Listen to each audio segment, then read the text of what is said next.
आणि आंदोलन आम्ही काढलं। मुर्दाबाद मुर्दाबाद मुर्दाबाद मुर्दाबाद मुर्दाबाद अरे जब जब मोदी डरता है पुलिस को आगे करता है, जब जब मोदी डरता है पुलिस को आगे करता है। मुर्दाबाद मुर्दाबाद नरेंद्र मोदी मुर्दाबाद मुर्दाबाद मुर्दाबाद नरेंद्र मोदी मुर्दाबाद। राहुल गांधी तुम संघर्ष करो। इंधन दरवाढीमुळे सर्वसामान्यांचं बजेट कोलमडलेलं आहे। प्रत्येक वस्तूवर या दरवाढीचा परिणाम झाला आणि त्यामुळे महागाईचा भडका उडाला। अशात सर्व विरोधकांकडून एकजूटपणे महागाई विरोधात आंदोलनं करण्यात आली। प्रत्येक जिल्ह्यात तालुक्यात मवियाकडून आंदोलन पुकारण्यात आलं, ज्यात राज्य सरकार केंद्र सरकारचा निषेध व्यक्त करण्यात आला। आता ही मुंबईत काँग्रेसकडून आंदोलन पुकारण्यात आलेलं आहे। महागाईच्या विरोधात काँग्रेसचं हे आंदोलन सुरू झालेलं आहे। पंतप्रधान नरेंद्र मोदी केंद्र सरकारच्या विरोधात जोरदार घोषणाबाजी करण्यात येते। आंदोलनाच्या पार्श्वभूमीवर पोलिसांचा मोठा बंदोबस्त तैनात असल्याचं पाहायला मिळतं।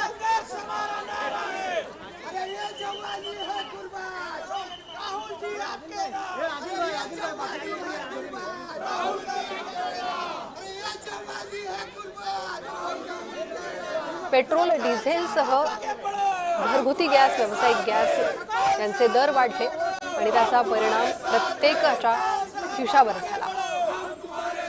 सर्वसामान्यांचं, गृहिणींचं बजेट कोलमडलं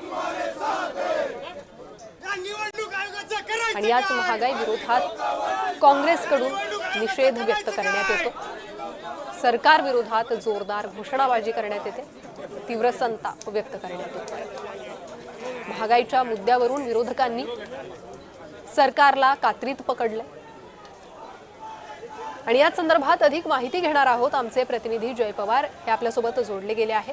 जय, काँग्रेसचं मुंबईत आंदोलन सुरू आहे, किती मोठ्या प्रमाणात कार्यकर्ते या आंदोलनात सहभागी झाले, पोलीस बंदोबस्त तैनात करण्यात आलेला आहे, काय अधिक माहिती?